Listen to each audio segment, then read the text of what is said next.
안녕하세요. 세상 속의 제자도 이상준입니다. 미리 예고해드린 대로 오늘 영상은 종교개혁 505주년 기념 영상으로 제작하겠습니다. 제가 예고 영상까지 만들어 올리고 뭐가 대단한 것이 있는 것처럼 떠들다 보니 어떤 분들은 기대가 된다고 하시는데 죄송합니다. 사실 별 내용은 없고요. 그냥 제가 그동안 종교개혁에 대해서 생각했던 작은 생각들을 좀 정리해서 여러분하고 나누려고 합니다. 말을 길게 할 필요 없으니까 본격적으로 시작하도록 하겠습니다.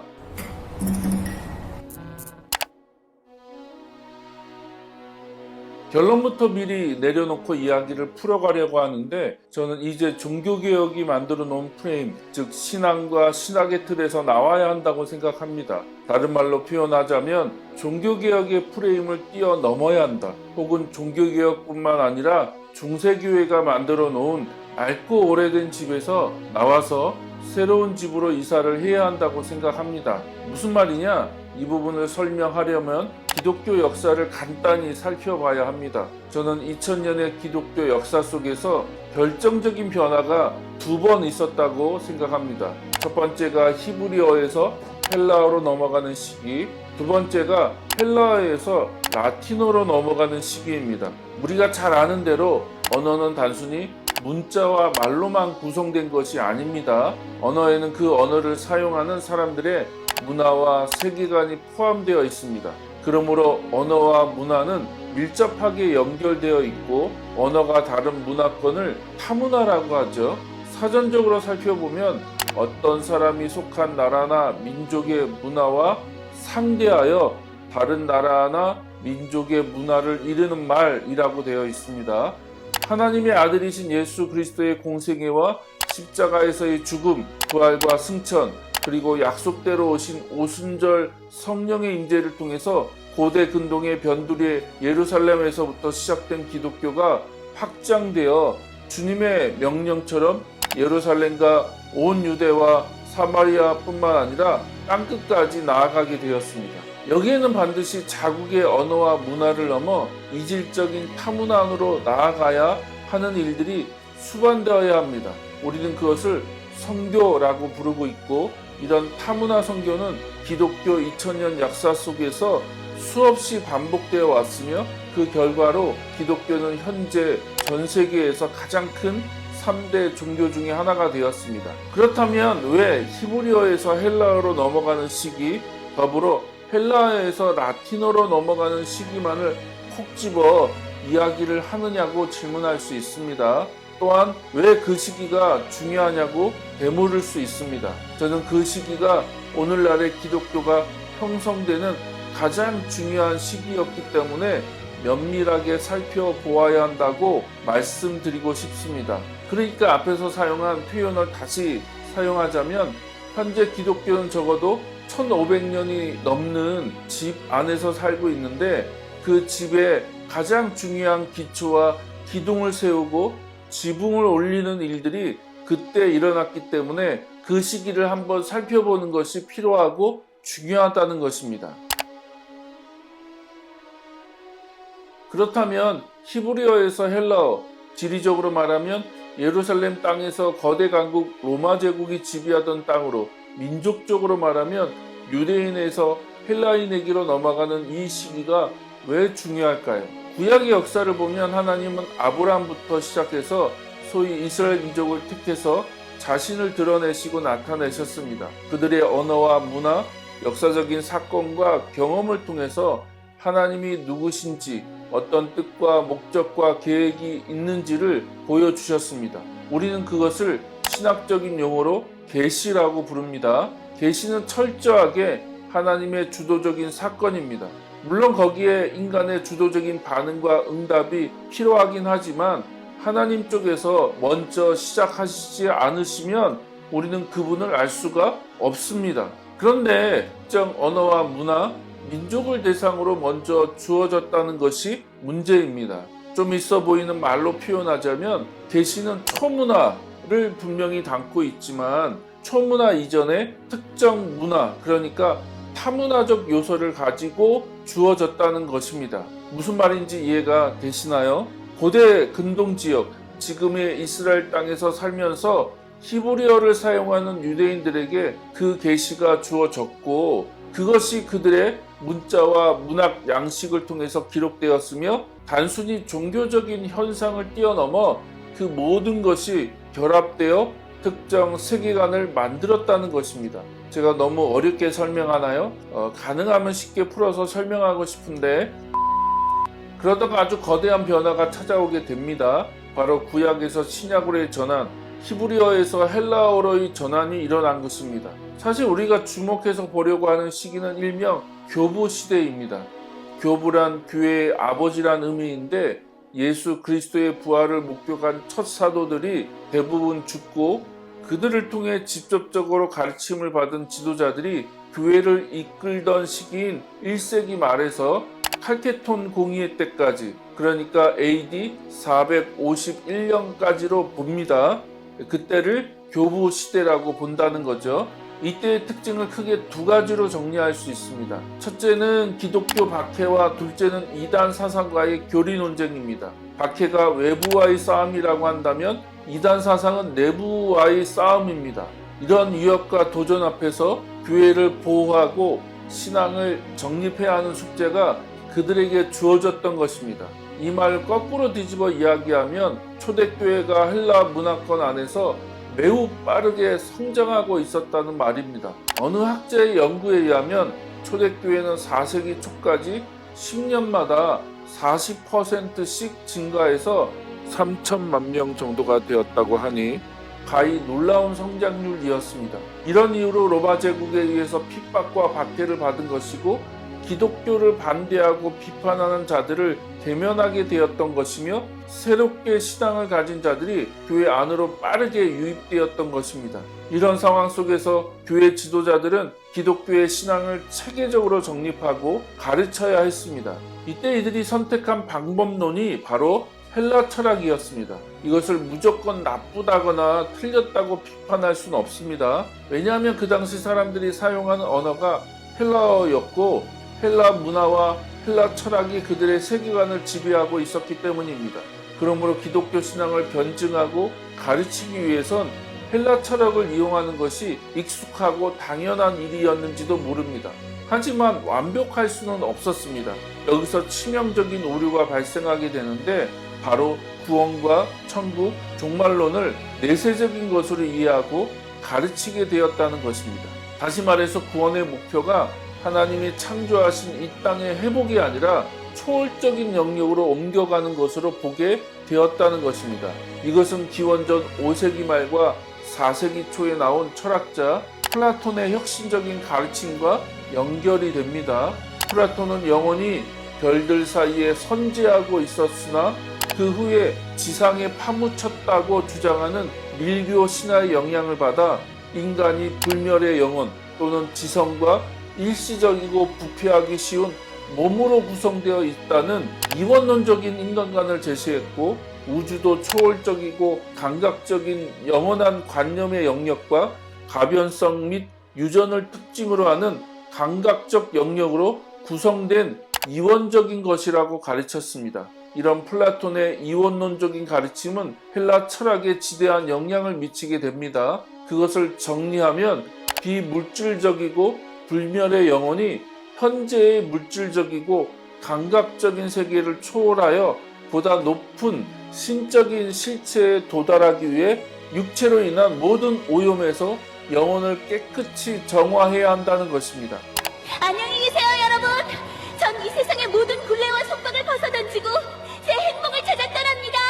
이것은 다시 플라톤의 유명한 제자 아리스토텔레스에 의해서 비물질적이고 이성적인 것이 육체적이고 물질적인 것보다 우월하다는 개념으로 정리되어 전수가 됩니다.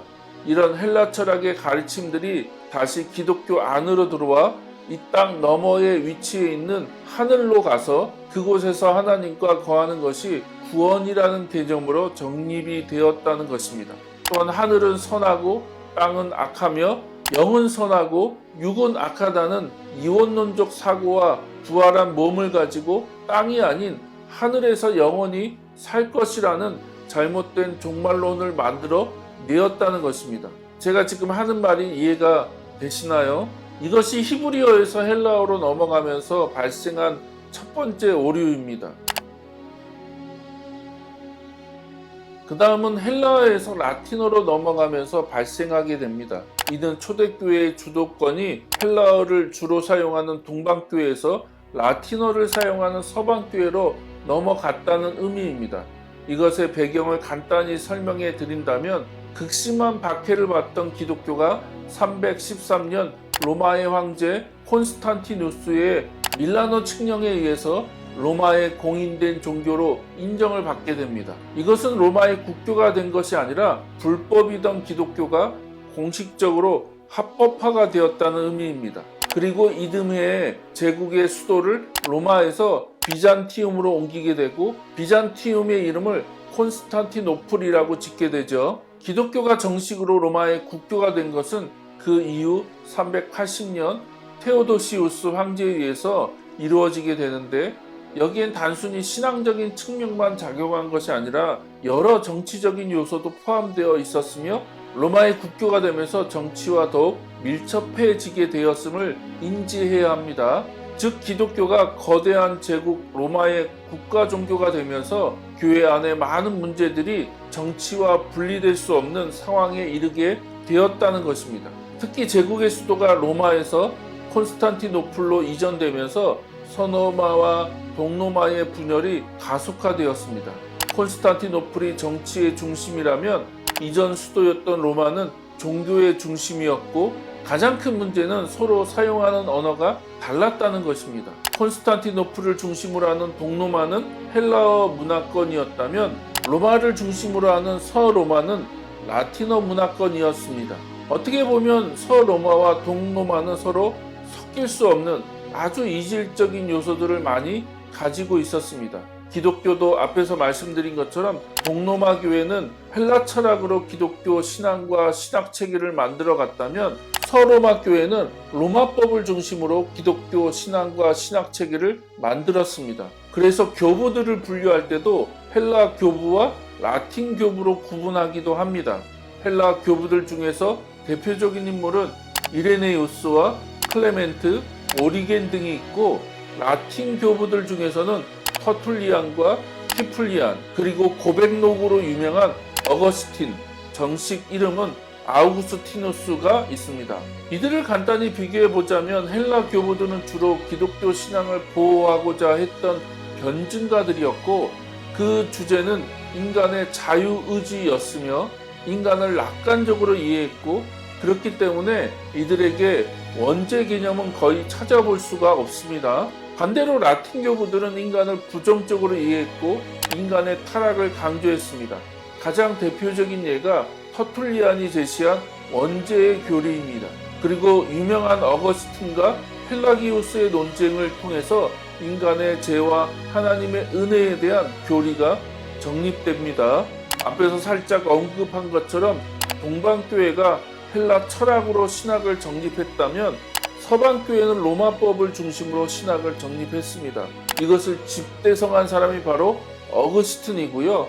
어거스틴은 인간의 자유의지, 타락의 결과로 인간의 자유의지는 오직 죄를 짓는 것에만 고착화되어 버렸다는 원죄 개념이 확립되고 율법으로는 해결할 수 없고 오직 하나님의 은혜로만 해결 가능함을 강조하는 십자가 복음과 칭의 개념이 서방교회의 핵심 교리로 정착이 되었다는 것입니다.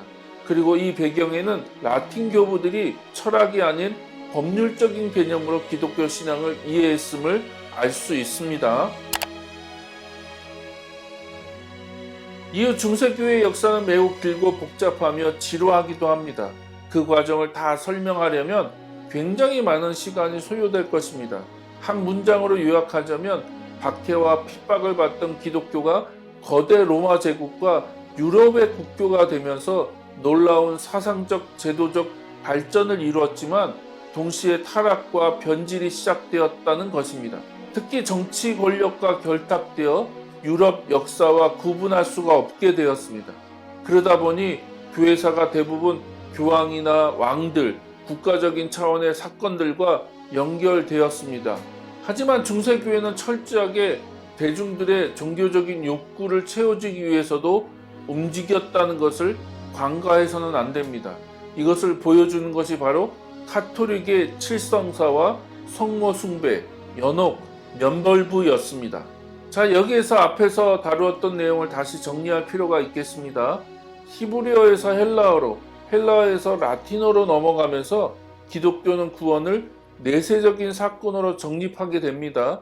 불멸의 영혼이 타락한 육체와 이 땅에서 벗어나 저 하늘로 가는 것을 구원이라고 가르치기 시작했고, 그 구원은 인간의 노력이나 선행으로 이루어질 수 없었습니다. 왜냐하면 인간의 타락으로 태생적으로 죄를 짓게 되어 있고 율법적으로는 정죄와 심판을 받을 수밖에 없으므로 구원을 위해서는 오직 하나님이 베풀어 주시는 은총을 통해서만 가능하게 되었습니다. 그렇다면 그 은총은 어떻게 받을 수 있나요? 중세교회는 그것을 교회, 그리고 그 교회를 대표하는 교황과 사제를 통해서만 가능하다고 가르쳤습니다. 그러니까 천국은 오직 이 땅에 있는 교회를 통해서만 들어갈 수 있는데, 그 구원의 여정을 교회가 제공하기 위해 정립한 것이 7개의 성사, 곧 7성사를 통해서 개인의 구원의 길을 마련해주고 보증해 주려고 했다는 것입니다.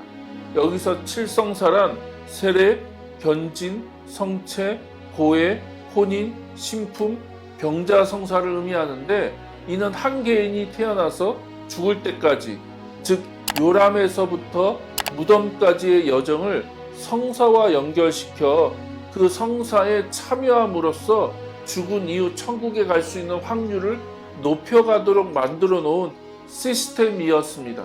더불어 성모 숭배는 제도적이면서 정치적인 교회가 만져주지 못하는 정서적인 문제를 보완하기 위해 수용한 것이고요. 연옥교리도 비슷합니다.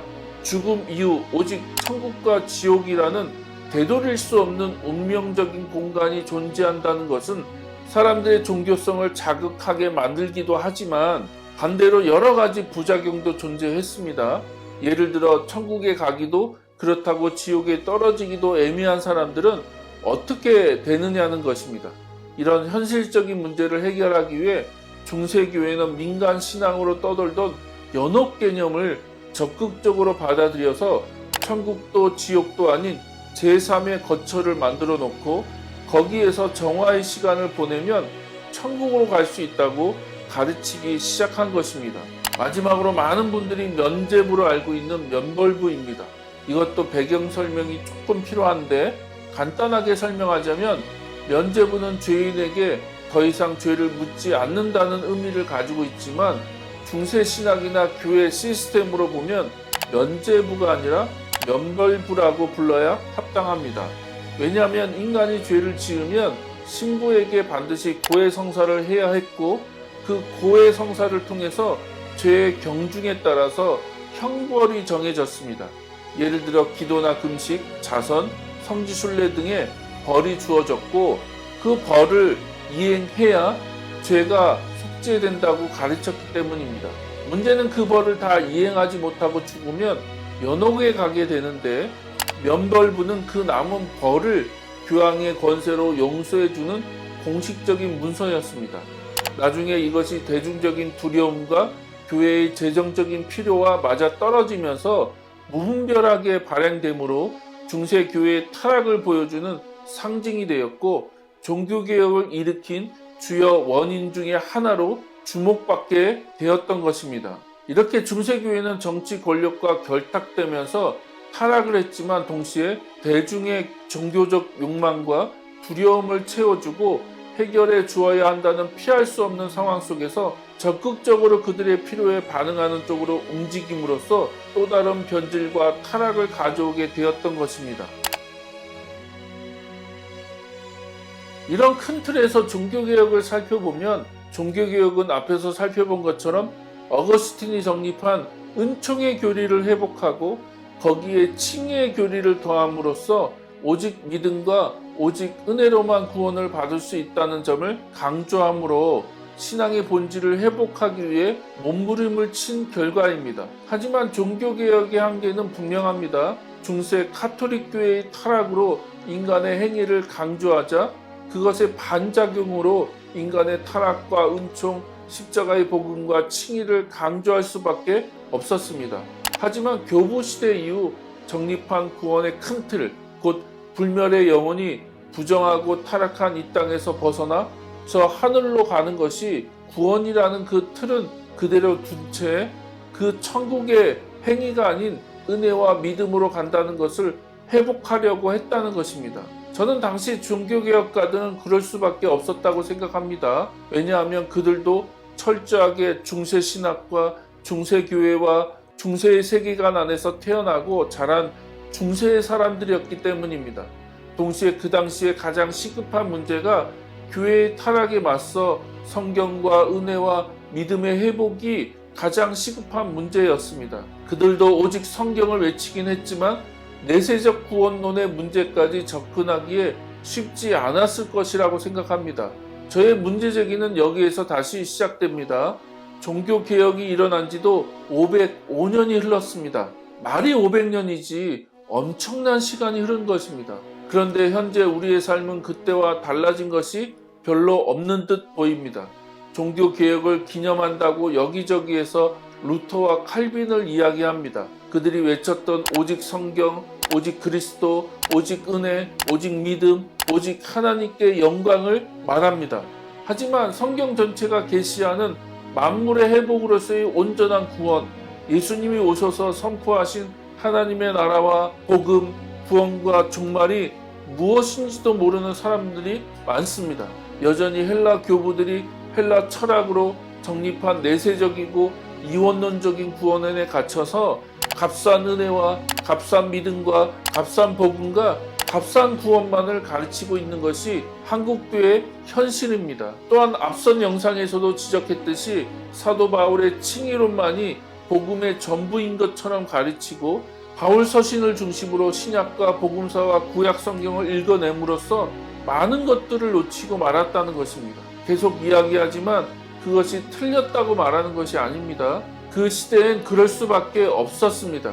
문제는 500년이 지났음에도 불구하고 여전히 그 한계 안에 갇혀있는 우리들입니다. 지금도 그때 신학과 가르침에서 조금도 벗어나려고 하지 않으려는 모습이 있고 조금만 다른 이야기를 하면 이단이라고 쉽게 정지해버리는 분위기가 팽배합니다. 다시 말하지만 종교개혁가들이 처한 상황에선 그들의 메시지와 신학이 최선이었다고 생각합니다. 문제는 그것을 받아들이는 우리가 그들이 리모델링한 신앙의 집에서 벗어나지 않으려고 한다는 것입니다.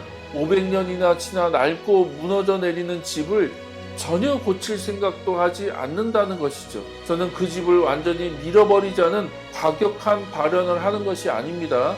존 웨슬리가 성서와 이성, 경험과 함께 전통을 강조한 것처럼 저도 기독교의 전통이 매우 중요하다고 생각합니다. 우리의 숙제는 그런 전통 위에 진정으로 성서가 말씀하시는 구원과 복음을 회복하기 위해 계속해서 몸부림을 쳐야 하고 종교개혁가들이 외쳤던 진정한 개혁을 계속해서 시도해야 한다는 것을 말하고 싶었을 뿐입니다.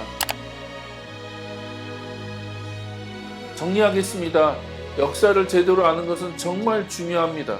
사실 저도 깊이 아는 것은 아니지만 나름 성경과 전도학을 공부하고 현장에서 목회를 하면서 깨닫고 발견한 것을 여러분과 이렇게 나누고 있습니다. 저는 한국교회를 생각할 때 가장 시급한 과제는 이원론적이고 내세적인 구원론을 극복하는 것이라고 생각합니다. 특히 교회를 개척하고 목회 최전방에서 다양한 사람들을 만나면서 이 문제가 정말 심각하다고 느끼게 되었습니다. 성경적인 구원론과 종말론의 회복이 간절히 필요합니다. 그런 면에서 이 영상이 이 문제를 고민하는 분들에게 조금이라도 도움이 되었으면 좋겠습니다. 종교개혁 505주년을 맞이하며 그냥 그동안 하고 싶었던 말들을 두서없이 떠들었습니다. 긴 영상 시청해 주셔서 감사하고 다음 영상에서 다시 뵙기를 기대하겠습니다. 도움이 되셨다면 구독과 좋아요도 부탁드립니다. 감사합니다. 아유, 이제 끝났네. 이런 이벤트는 하지 말아야지.